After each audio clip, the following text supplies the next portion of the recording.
வணக்கங்க. இது அங்காளம்மன் சத்யா வீடியோ. அனைவருக்கும் இனிய காலை வணக்கங்க. நேற்று ஒருத்தவங்க டவுட் கேட்டிருந்தாங்க, கூட்டமாக இருக்குமாம்மா ஊஞ்சல் வந்து முடிஞ்சதுக்கப்புறமும் அப்படின்னு கேட்டிருந்தாங்க. நைட் இரவுலாம் அங்கே கூட்டம் இருக்குமா அப்படின்னு கேட்டிருந்தாங்க.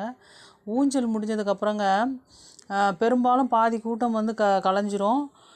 ஊஞ்சல் சேவை முடிஞ்சு அந்த அம்மா உள்ளே கொண்டு போனதுக்கப்புறமும் கலையும். இல்லை கொஞ்சம் எல்லோரும் தீப ஆராதனை காட்டினதுக்கப்புறம் அவங்கவுங்க கிளம்பிடுவாங்க நிறைய பேர். பஸ்ஸெல்லாம் வந்துங்க வயல்வெளியில் நிப்பாட்டிருவாங்க. சென்னை பஸ் தனியாக நிற்கும், விழுப்புரம், அப்புறம் திண்டிவனம், அந்த மாதிரி ஒரு ஒரு ஊருக்கான பஸ்கள் வந்து தனித்தனி பார்க்கிங் மாதிரி இருக்கும். இங்கேருந்து ஷேர் ஆட்டோ பிடிச்சி 20 ரூபா அங்கே போயிட்டு அங்கே நம்ம சென்னை பஸ்னால் சென்னை பஸ் பிடிச்சி நம்ம வந்துக்கலாம்.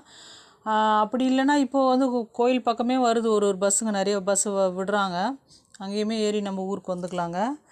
ஆனால் வந்து அந்த ஊஞ்சல் வந்து நெருங்க கூட்டம் பயங்கரமாக இருக்குங்க. ஊஞ்சல் முடிஞ்சதுக்கப்புறம் ஒரு அரை மணி நேரம் கழிச்சு பார்த்திங்கன்னா பாதி கூட்டத்துக்கு மேலே கலைஞ்சிரும்.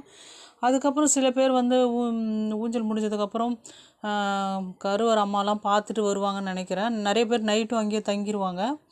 சில பேர் முக்கால்வாசி பேர் வந்துங்க ஊஞ்சல் முடிஞ்சதுக்கப்புறம் அவங்க பஸ் பிடிக்க கிளம்பிடுவாங்க. அதனால் கூட்டம் கொஞ்சம் குறைவாக இருக்கும், குறைவாக தான் இருக்கும்னு நினைக்கிறேன். நேற்று நீங்கள் அம்மாவை பார்த்தவங்க எப்படி இருந்தது கமெண்டில் கொஞ்சம் சொல்லுங்கள். நாங்கள் தான் போக முடியல. கூட்டமாக இருந்ததா இல்லை கூட்டம் குறைவாக இருந்ததா எப்படி இருந்ததுன்னு கொஞ்சம் சொல்லுங்கள். நாங்களும் தெரிஞ்சுக்கிறோம். வாழ்க வளமுடன். நன்றி, வணக்கம்.